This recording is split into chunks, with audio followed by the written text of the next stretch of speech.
Très bien, bah, écoutez, je pense qu'on va pouvoir, But. démarrer. Entendu. Bah, écoutez, bonjour à tous, bienvenue dans notre, formation express de ce matin, sur, Excel pour les RH. Heu je suis Raphaël Berriot, directeur commercial de Proformation. Nous allons démarrer dans quelques minutes la formation et donc avant de passer la parole à Frédéric, Lefebvre, j'aimerais vous présenter donc le principe, hein.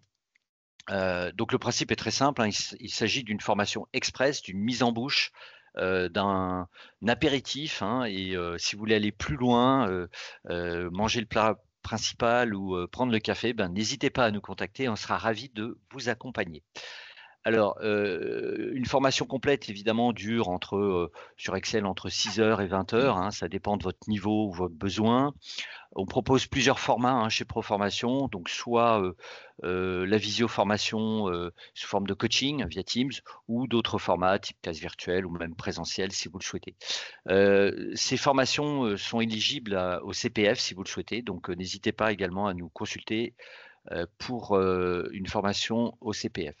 Alors tout d'abord, Frédéric va vous présenter la formation et vous pourrez évidemment poser vos questions. Donc je vous invite à poser vos questions dans le chat. On essaiera de répondre à un certain nombre de questions puisque comme vous l'avez compris, on a peu de temps, hein, c'est qu'une demi heure. Bonjour à tous, merci d'être présent donc pour ce webinaire. Donc, comme vous l'avez précisé, vous l'avez bien précisé, Raphaël, là, il s'agit de vous donner un petit concentré de ce que l'on peut faire. Alors, dans un secteur RH, hein, on a pris ce scénario-là pour vous montrer tout ça. Il y a évidemment beaucoup de choses. On est bien d'accord que là, il n'y a pas de conditions de niveau ou de besoin, hein, dans ce webinaire. Donc, ça va peut-être aller peut-être un peu vite pour certains sur certaines fonctionnalités. Mais bon, l'objectif, c'est encore une fois de vous donner ce petit concentré. Alors, pour ce qui est de RH, je vais vous proposer un petit scénario qui est un scénario assez classique au sein d'une entreprise, à savoir, pour la plupart d'entre vous, hein, qui êtes dans ce service-là, vous avez ce qu'on appelle un SIRH, donc un système d'information RH, donc c'est un logiciel métier à partir duquel vous pouvez faire un certain nombre de manipulations, mais assez rapidement, le logiciel métier, il peut être un peu limité, auquel cas, il va vous proposer de faire un export sur Excel et vous allez retravailler cet export sur Excel. Donc c'est là qu'intervient vraiment les compétences sur Excel. Le logiciel métier ne peut pas tout faire, hein, et un développement supplémentaire sur un logiciel métier, c'est beaucoup plus cher. En général, on va vous dire, écoutez, vous avez Excel, il est capable de faire le job, donc prenez Excel. Donc voilà comment ça se passe. Alors typiquement, suite à une extraction Excel, la première chose que vous aurez probablement à faire, c'est de nettoyer les données. Nettoyer les données, pardon. Donc nettoyer les données, ça va être des dates qui ne sont pas des dates, ça va être des points-virgules qui sont des points, etc., etc. Donc ça sera la première phase. La deuxième phase, c'est la phase de mise en forme. Alors, mise en forme, c'est finalement là, j'allais dire, le point stratégique, parce qu'il y a un clic qui va changer la donne dans Excel, c'est de mettre en forme, et plus précisément, mettre sous forme de tableau, j'y reviendrai. La troisième étape, c'est la phase d'analyse, évidemment. Une fois que vous avez votre tableau, vous allez commencer à faire des tris, des filtres, etc. J'y reviendrai un peu dans le détail, et c'est le cœur un petit peu du sujet. La quatrième étape, c'est la synthèse. Et là, forcément, on va parler des fameux tableaux croisés dynamiques qui vont permettre de synthétiser un gros volume de données pour en extraire des chiffres clés, par exemple. Et là encore, si je poursuis la vie des données, très souvent, une fois qu'on a synthétisé, qu'on a fait un petit peu nos analyses, on doit les présenter. Donc, on doit les publier. Et c'est pour faire le lien un petit peu avec le prochain webinaire, on fait ça très souvent avec PowerPoint. Donc, on va communiquer les chiffres à travers un PowerPoint. Donc, voilà un petit peu un process qui est assez logique, classique. Là, on va prendre un scénario RH pour voir ça en mode démo. Et ce que je vous propose, tac, c'est de vous afficher un petit fichier Excel. C'est celui-là. Donc, on va reprendre un petit peu ces grandes étapes. Alors, je ne pourrais pas tout vous mettre en détail, hein, bien sûr.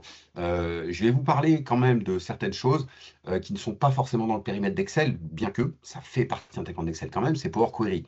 Parce que l'outil de nettoyage aujourd'hui, ça peut être aussi Power Query. Bon, ce n'est pas le sujet du jour, mais je vais vous montrer rapidement. Alors, dans mon scénario, j'ai choisi une base salariée à partir de laquelle on a le nom, le prénom. Donc ça, c'est mon export SIRH. Et je vais faire une interaction avec la liste des formations. C'est-à-dire que très souvent, hein, en RH, vous avez besoin, hein, de mettre en place des formations pour vos salariés. Là, en l'occurrence, on a un listing de formations avec donc, le numéro de série, l'intitulé de la formation, l'organisme qui la dispense, le coût par personne et puis la date de la formation. Je pars d'un scénario simple dans lequel on a un intitulé de formation par organisme. Évidemment, il peut y avoir des scénarios beaucoup plus complexes. Là, on s'adaptera évidemment lors des formations pour ça.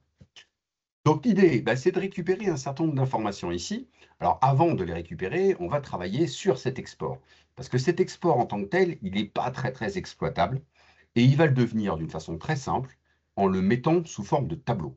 Alors, c'est une traduction qui n'est pas terrible en français en l'occurrence, mais je vais sélectionner la totalité de cette base de données.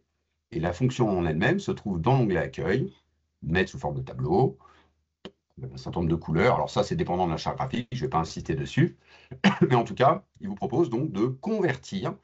Alors, quand je vous dis que c'est mal traduit, c'est que la traduction française, c'est mettre sous forme de tableau. En anglais, la commande s'appelle Format as Table. Et table en anglais, donc table de données, c'est vraiment de la base de données. C'est un langage, un élément de langage qui est issu des bases de données. Donc là, je vais prendre une couleur au hasard, peu importe, et donc convertir. Donc là, vous avez évidemment la plage de cellules qui a été concernée. Le fait que mon tableau comporte des entêtes, c'est une évidence parce que il faut des titres à vos colonnes. Et je vais simplement valider par OK. Là, vous avez fait, j'allais dire, presque 80% du boulot en convertissant. Parce que là, vous allez vraiment avoir une petite gestion de données. Alors, vous avez vu que c'est relativement simple, hein. On a notre ligne qui est directement associée au filtre. Donc, il a activé les filtres. On voit également que quand je développe vers le bas, il a figé les volets. Alors, pour ceux qui connaissent, on n'a pas besoin de le faire. Il l'a fait pour vous. Donc, vous voyez les titres des colonnes en dessous, etc., etc. Et il y a bien d'autres fonctions associées. Il y en a une que je vais tout de suite manipuler, c'est le nom. Alors ça, c'est la bonne pratique, c'est que je vais donner un nom à mon tableau parce que vous voyez qu'il y a un onglet contextuel qui vient d'apparaître, hein. Si je sors du tableau, il n'y a plus rien ici. Si je clique dedans, j'ai création de tableau. Et dans création de tableau, je vais mettre par exemple salarié 2025. Alors je vais mettre 2 parce que bis, parce que j'en ai déjà fait un, 3 après. Voilà, donc ça c'est le premier truc à faire. Donc quand on parle de mettre en forme ces données, pour moi c'est ça, c'est qu'il faut mettre sous forme de tableau, c'est essentiel. Alors maintenant, je vais vous montrer le scénario que j'ai mis en place, parce que j'avais une liste de formation, et là, en l'occurrence, je vais commencer à analyser un petit peu mes données. Analyser mes données, ça peut vouloir dire, j'ai ma liste de formation, j'ai les mails, tiens, allez, je vais créer un mail. Je vais insérer une colonne, je vais créer le mail, parce que je n'avais pas le mail dans l'export de mon IRH. Donc là, on va considérer que c'est la première lettre du nom, le nom. Donc je commence à taper, hein, je ne connais pas trop, et puis je vais taper, je vais mettre open beta. Donc, je tape bêtement. Et là, je vais retaper encore. Hop.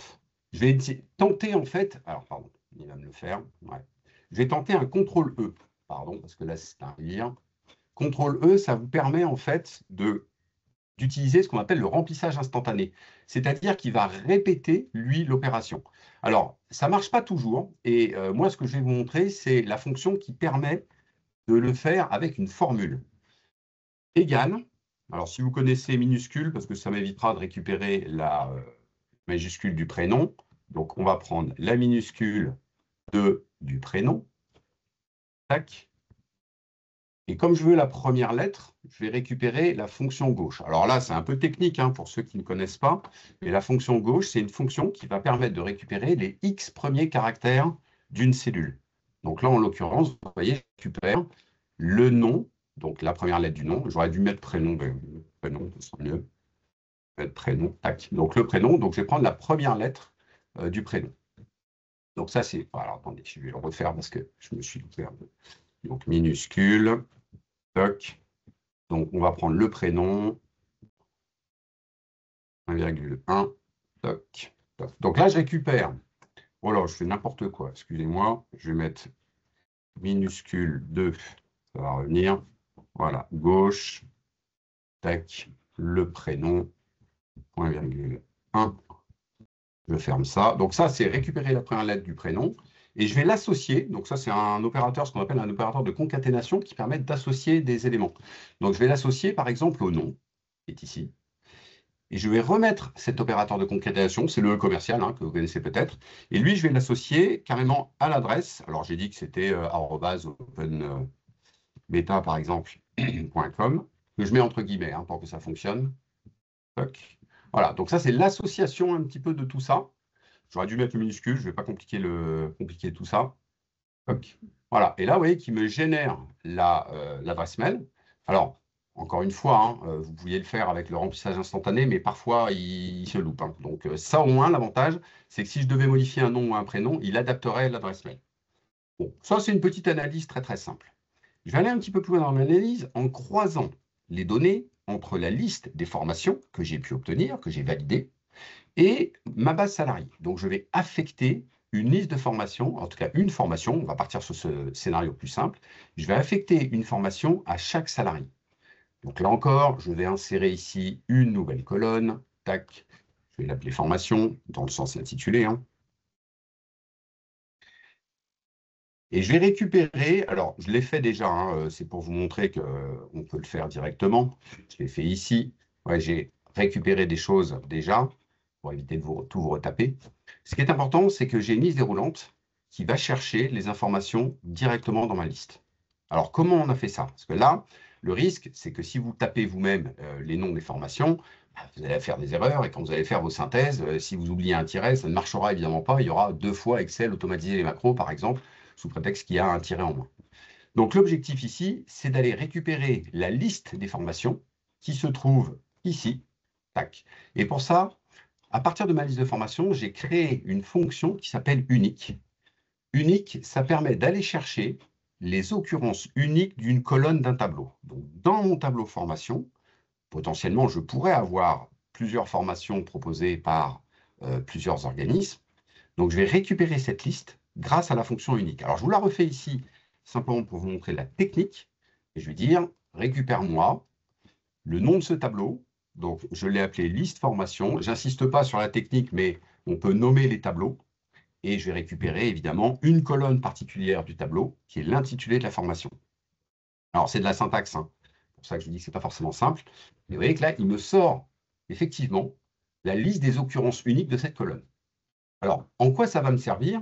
Ben, ça va me servir déjà à alimenter ici ma base grâce à une validation des données. Donc, dans l'onglet données, vous avez une validation des données, donc c'est un contrôle de saisie. Et dans ce contrôle de saisie, je vais lui dire, dans toute la colonne des formations, je veux que tu me crées une liste déroulante dont la source est, bah, justement, alors moi j'ai mis à côté, hein, j'avais un peu préparé le terrain, est la fonction unique. Alors, vous notez la présence d'un hashtag et de dire, bah, d'habitude, pour ceux qui ont peut-être l'habitude de faire déjà ça, on devait sélectionner la plage. En l'occurrence, là, je ne sélectionne pas la plage complète, parce que ce que je viens de faire avec la fonction unique, c'est ce qu'on appelle une fonction matricielle. Et le gros intérêt, c'est que si je devais modifier la liste source des formations, ma liste ici s'adapterait automatiquement. Je n'ai pas à refaire de saisie, ça se fait de façon totalement dynamique. Donc, lorsque je définis ma plage, plutôt que de définir une plage très précise, qui me limiterait, parce qu'en cas d'ajout d'une liste de formations ici, elle n'apparaîtrait pas dans ma liste déroulante, je mets ce fameux hashtag. Alors, c'est une syntaxe, là aussi, hein, c'est un petit peu plus compliqué, mais en tout cas, l'avantage, c'est que là, je retrouve bien ma liste déroulante avec l'ensemble des formations proposées, donc je peux les affecter à mes différents partenaires, à mes différents salariés, et je vous dis, si je devais ajouter une liste supplémentaire, on va prendre par exemple une liste complémentaire que je vais nommer 21, peu importe, tac, je vais l'appeler stream, voilà. Vous voyez qu'elle apparaît automatiquement ici. Elle vient d'alimenter cette liste. Donc cette liste, qui est une liste de référence pour justement attribuer des formations à mes salariés, elle est auto-alimentée. C'est ça qui est très intéressant. Encore une fois, pour ceux qui connaissaient déjà, il fallait à chaque fois réinsérer les nouveaux éléments, ce qui n'est plus le cas ici. Donc ça, c'est grâce à une fonction unique, hein, qui est nouvelle. Il faut connaître un petit peu la chose. Alors, je vais vous supprimer ça pour refaire un autre scénario, parce qu'un scénario classique en matière de croisement de données, c'est la fameuse recherche V. Alors, la recherche V, elle a été avantageusement remplacée par une autre fonction aujourd'hui, qui est la recherche X, qui est beaucoup plus souple. Donc là, l'objectif, c'est pas de taper la date de formation et l'organisme qui la dispense par des copier-coller qui me prendraient beaucoup de temps. Donc, je vais croiser la liste des formations avec ma base salariée, mais pas avec une recherche V comme peut-être vous avez l'habitude de le faire, mais avec cette fameuse recherche X. Alors, je vous la tape. Elle est assez récente, mais normalement, vous l'avez. Alors, si vous êtes sur Office 365, normalement, vous devriez l'avoir déjà sur vos postes. Donc, ça commence un peu comme une recherche V. Je cherche quoi? Je cherche cet intitulé. point virgule. Où est-ce que je recherche cette information? Bah, dans le tableau de recherche. Alors, vous êtes habitué normalement à travailler dans... alors, je vais juste vérifier un truc. C'est le nom de ma base de salariés. Tac. Donc ici, je l'ai appelé hop, liste formation. Hein. Je vous montre que ça, c'est le nom de mon tableau parce que ça va être important pour créer la formule. Donc, je repars sur ma X, toc, toc. Voilà. Donc je cherche bien cet intitulé, point virgule. Où ça? Bah, dans cette fameuse liste formation, et pas n'importe où, pas dans l'intégralité de la base, mais uniquement dans les intitulés. Donc je cherche un intitulé parmi les intitulés. Ça, c'est le deuxième paramètre. Le troisième paramètre, c'est, oui, mais je veux renvoyer quoi? Ben moi, là, je veux renvoyer la date de la formation. Donc, toujours dans liste formation, pardon, je vais encore une fois ouvrir le crochet, et là, je veux la date. Et je vais fermer le crochet. Donc là encore, c'est de la syntaxe, hein, tout ça, on le revoit. Point virgule. J'ai un troisième paramètre, alors qui n'était pas prévu dans la recherche V, c'est le sinon trouvé.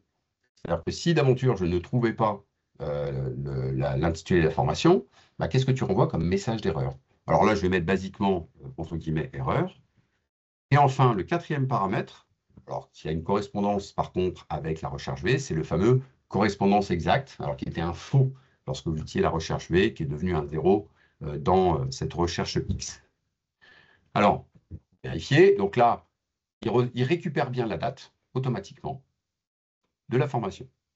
Donc, c'est beaucoup plus efficace. Là, je l'ai fait pour, je vous montre également pour l'organisme, hein, c'est exactement la même chose, si ce n'est que là, je vais chercher quoi? Je vais chercher à renvoyer l'organisme de formation. Donc, voilà comment on croise les données aujourd'hui. Concrètement, la recherche V, bon, elle continue de fonctionner. Elle est beaucoup plus contraignante. Je ne vais pas rentrer dans le détail, mais une histoire d'ordre des colonnes qui est assez pénible. Alors que là, peu importe l'ordre des colonnes, on peut faire ce qu'on veut et c'est beaucoup plus souple.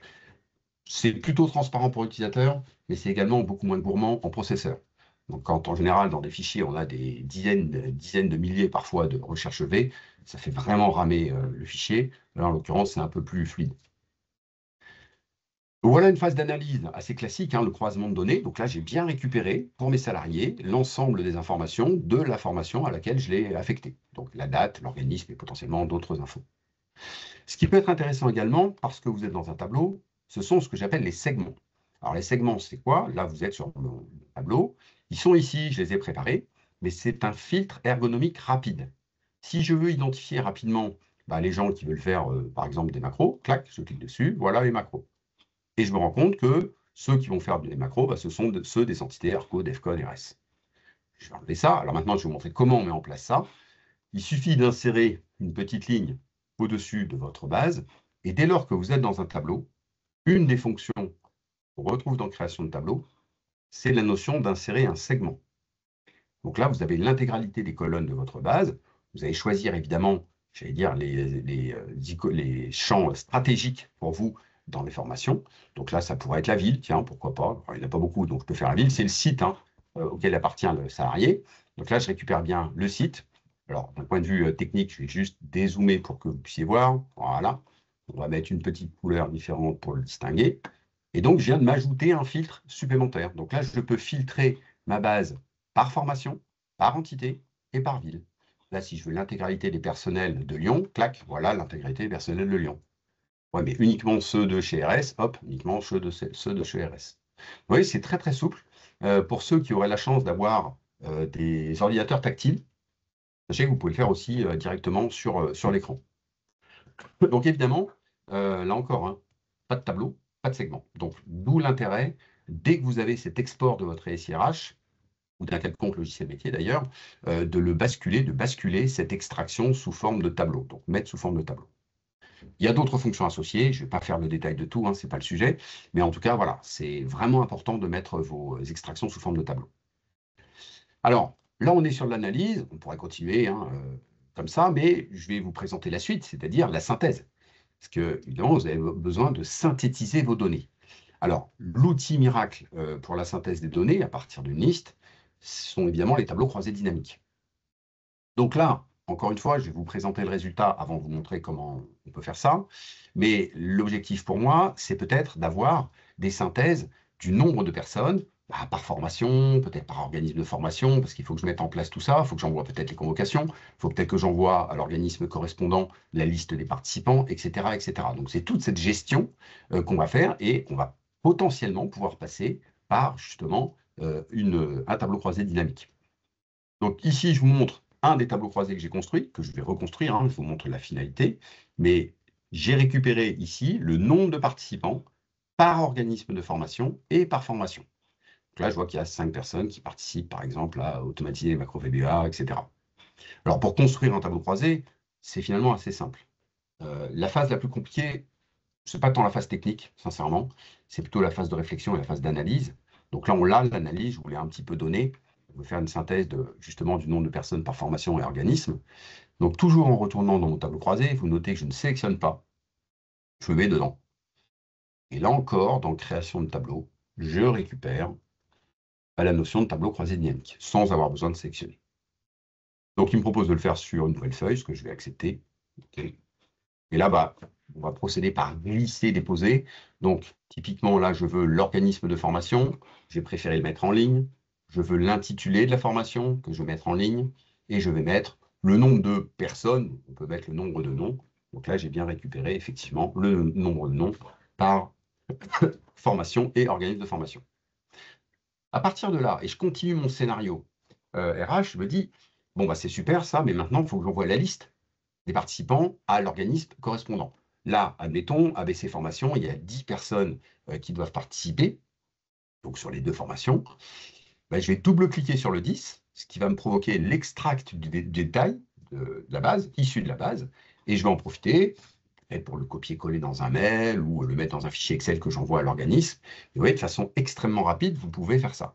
Si on va plus loin même dans le scénario, dans la mesure où on a l'adresse mail de la personne, on pourrait se servir de ça pour faire un publi-postage et lui envoyer sa convocation. Parce que vous avez toutes les informations. Bon, il manquerait peut-être la date de l'organisme, la date éventuellement de le lieu de l'organisme, mais enfin, vous voyez, ça peut être une base de travail. Donc, cet export qui se fait par double-clic, que je vais supprimer, il se fait à chaque fois que vous double-cliquez sur un chiffre d'un tableau croisé dynamique. Mais ça peut être, voilà, dans la suite du scénario, intéressant de récupérer cette extraction. Alors, il faut savoir qu'elle n'est pas du tout, en revanche, actualisable, hein. Si vous modifiez votre base salariée, vous allez devoir actualiser un tableau croisé. Ça, c'est une règle classique. En revanche, les extracts que vous aurez fait par double-clic ne seront pas actualisables. Il faut le savoir. Donc voilà. Alors, je vous ai présenté un deuxième qui est une vue peut-être un peu plus planning de cette analyse en disant, voilà, moi, j'aimerais bien avoir une sorte de planning de mes formations. Alors, je vous l'ai construit de cette façon-là, il y a plusieurs façons de faire, mais là, on a positionné la date de formation, cette fois en colonne, pour avoir justement l'ensemble des dates des formations. On a positionné organisme et formation de la même manière en ligne, pour avoir le détail. Et là, je vois très facilement dans une vue planning qu'il y a 5 personnes qui vont, le 10 mars, participer à Word Utilisation de Copilote. Et de la même manière, parce que c'est un tableau croisé, si vous souhaitez avoir les 5 personnes qui participent à cette formation, pour envoi de convocation ou autre, il suffira de double-cliquer dessus pour obtenir la liste des participants. Donc, vous voyez que tout le traitement qui n'est pas pris en charge par votre SIRH, il va être pris en charge par Excel, et de façon assez simple. Alors, évidemment, il faut un petit peu en fonction du niveau que vous avez, il faut peut-être un petit peu pratiquer, mais en tout cas, au final, on a quelque chose d'assez spectaculaire. Donc là, on est sur la phase potentiellement de synthèse. Un truc que je vais vous montrer également, qui est assez intéressant, Raphaël aime beaucoup ça, hein, c'est qu'on pourrait avoir une vue géographique des données. Admettons que, et là j'oublie le scénario formation, mais j'ai envie d'avoir le nombre de personnes par site.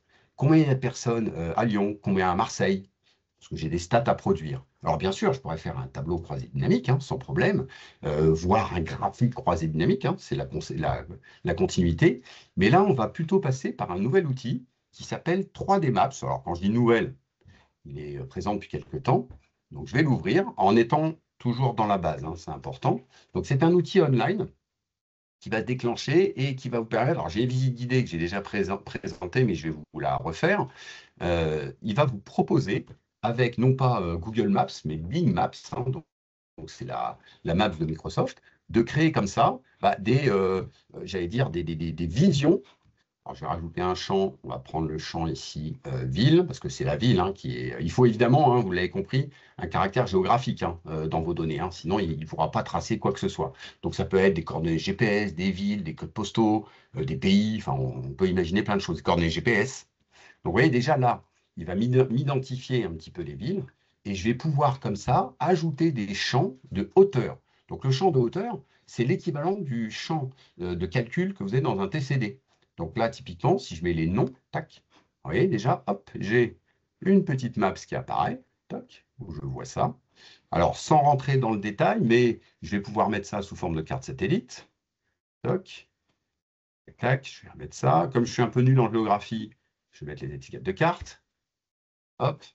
Et puis, éventuellement, on peut avoir une vue différente. Alors déjà, on peut avoir une vue plus précise, parce que moi, j'ai quand même des entités et j'aimerais bien voir le détail par entité. Bah, admettons, on va prendre le détail par entité. Vous voyez, j'ai la décomposition qui peut être soit cumulée, soit juxtaposée. Tac, comme ça. Vous avez une vue, alors plus, vous voyez, en cercle. Toc. Une vue un peu, bon, là, c'est un peu carte Covid. Et puis, alors celle-là, oui, non, elle ne marchera pas dans le cadre des villes, parce que là, j'ai pris des villes.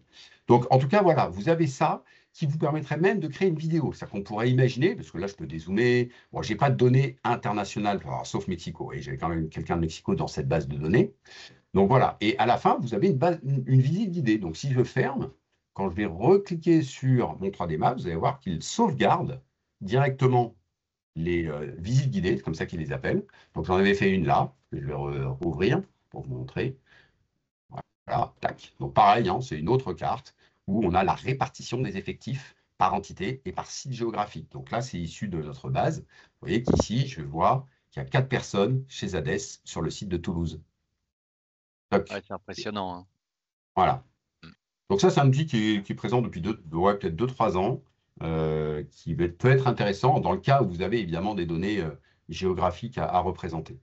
Donc voilà, sans rentrer dans le détail, je vous dis, on peut même carrément aller jusqu'à créer une vidéo MP4 que vous pourriez intégrer dans une presse PowerPoint, du coup, d'où l'aspect publier des données. Idéalement, on pourrait même dire que finalement, est-ce que c'est utile d'aller copier-coller un tableau croisé dynamique dans un PowerPoint, alors que c'est peut-être plus judicieux de faire la démonstration en ouvrant le fichier Excel en lui-même, ce qui peut être pas mal, et en faisant la démo vraiment en live dans Excel. Voilà, donc ça vous donne une idée un petit peu du circuit de l'information. Alors, avec un scénario RH, parce que là, on a parlé de formation, d'organisme de formation, de liens entre les bases de données. Et voilà un type de scénario. Alors, évidemment, c'est démultipliable à l'infini hein, en fonction de votre organisation, la taille de votre organisation. Est-ce que vous avez un SIRH ou pas? Est-ce que vous avez tous Excel a priori? Donc voilà, ça reste un outil hyper intéressant en tout cas pour le domaine RH. Alors, j'ai pas vu s'il y avait des questions pour le coup. Oui, n'hésitez pas à poser vos questions. C'est le moment.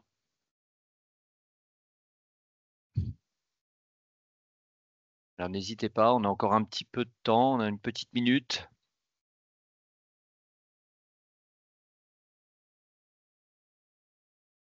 Alors on a Gilles qui demande s'il y a des légendes sur Maps. Alors oui, il y a des légendes sur Maps. Toc, toc, toc, si je repars là-dessus. On va afficher, hop, on affiche ça. Alors c'est un outil quand même, j'allais dire premier niveau, hein. Il n'y a pas non plus beaucoup d'autres fonctionnalités. Mais il n'y a pas de légendes qui vont s'afficher pour les chiffres, hein, si c'est la question. Il y a des graphiques 2D, par exemple. Il y a une petite légende qui permet de visualiser les couleurs. En revanche, je ne pourrais pas afficher de façon permanente cette info. Là, je ne pourrais pas avoir un graphique qui permette de voir les chiffres en permanence. C'est vraiment de l'interactivité. Il faut que j'aille sur l'élément. Mais vous avez effectivement une petite légende minimaliste peut être utile ici. Mais vous voyez, l'outil est simple. Il y a un onglet accueil et un volet. C'est tout. Alors, ce que vous avez là sur la slide, hein, c'est vraiment aussi ce qu'on peut obtenir avec Excel, hein. Là, il y a l'interface que vous avez derrière vous. C'est sur base de tableaux croisés, de segments, de cartes. Alors, celle-là, c'est pas exactement 3D Math, c'est un autre outil qu'on appelle des cartes choroplètes, qui sont intéressantes aussi parce que liées quand même à des tableaux. Et là, on obtient vraiment des reportings qui sont très très proches de Power BI pour ceux qui l'auraient déjà utilisé. Vous voyez, sans même utiliser Power BI, j'arrive à des résultats déjà assez impressionnants en matière de reporting. Alors, il y a Nelly qui n'a pas vu comment on avait fait pour avoir le format planning avec date et formation. Oui, alors c'est assez simple. En fait, c'est un tableau croisé dynamique initialement qui a été fait. Donc il est là.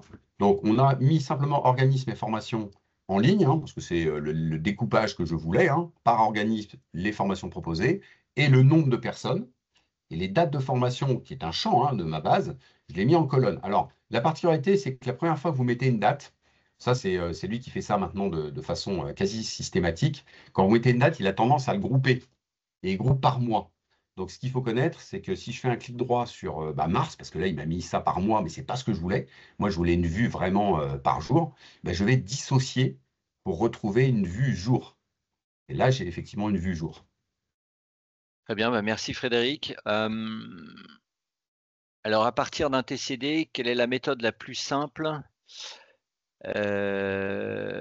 pour créer des graphes automatisés, Frédéric? Alors, un À TCD, partir d'un vous avez TCD. ici dans Insertion, à partir du moment où vous avez créé un TCD, dans l'onglet Insertion, vous avez la possibilité de créer un graphique croisé dynamique. Alors, je le dis, ça c'est dans ma version 365. Historiquement, vous l'aviez dans Analyse du tableau croisé, la création du graphique. Mais ils l'ont bougé, il n'y a pas si longtemps que ça d'ailleurs. Donc maintenant, quand vous êtes dans un tableau croisé, il faut aller dans Insertion, graphique croisé, et là, vous allez avoir toute une batterie graphique. Ce n'est pas forcément pertinent de prendre celui-là, mais je vais vous montrer. Et à partir de là, hop, on va l'agrandir un petit peu pour que ce soit plus visible. Bah, vous allez pouvoir, là encore, il est automatique, parce que dès lors que vous avez changé votre base, vous allez actualiser votre TCD, et par effet domino, bah, le graphique va s'actualiser, de toute façon. Alors oui, je vois je n'ai pas création de tableau dans le ruban. Alors, création de tableau, vous ne l'aurez qu'à partir du moment où vous aurez mis sous forme de tableau, hein, on est d'accord, hein. C'est-à-dire que ma base initiale, elle n'était pas sous forme de tableau, et c'est parce que j'ai mis sous forme de tableau que j'ai obtenu cet onglet création de tableau. Très bien, bah, merci Frédéric. On va peut-être s'arrêter là. Donc, je vous rappelle qu'on peut vous accompagner hein, si vous souhaitez aller plus loin. C'est une mise en bouche, hein, c'est que 30 minutes. On a donc des formations éligibles au plan, bien sûr, hein. Nous sommes Calliope, donc on peut travailler en subrogation avec un financement OPCO. On peut également vous proposer des formations dans le cadre du CPF. On vous enverra un ou deux liens, ainsi que différents, enfin l'ensemble de notre programme. J'ai mis un lien auquel je vous prie de bien vouloir répondre. Donc c'est notre sondage, hein, un petit sondage à chaud pour savoir voilà, comment vous avez aimé ou pas ce format. Je vous rappelle donc qu'on a plus de 300 formateurs. On peut vous accompagner sur beaucoup de sujets. Donc n'hésitez pas à nous contacter si vous le souhaitez et on sera ravis de vous accueillir aussi dans d'autres formations express. Donc je rappelle Power BI et PowerPoint efficace la semaine prochaine. Je vous ai mis les Je, liens je- pour vous connecter. je me permets Oui. de rebondir là parce que j'ai vu qu'il y avait une question qui traînait dans les questions-réponses, donc Mhm. sur la version qu'il fallait avoir. Donc aujourd'hui, vous êtes sur des versions potentiellement qui sont des versions d'abonnement. 365, c'est un abonnement. Vous contractez un abonnement, donc mensuel. Donc là, bah, tant que vous restez abonné, évidemment, vous avez des nouveautés qui tombent au fil de l'eau. Tout ce que je vous ai montré, c'est Office 365 sur une version qui est très très à jour. Cela étant, la plupart des fonctions, elles sont disponibles depuis 2-3 ans sur cette version-là. Donc, si vous avez une version Office 2016, oui, il est possible qu'effectivement, vous n'ayez pas une partie des fonctions que je vous ai montrées. Très bien. Bah, merci encore. Merci à tous et excellente journée. Et puis j'espère à très bientôt. Merci Merci Frédéric. à tous. Au Merci, bonne revoir. journée à vous.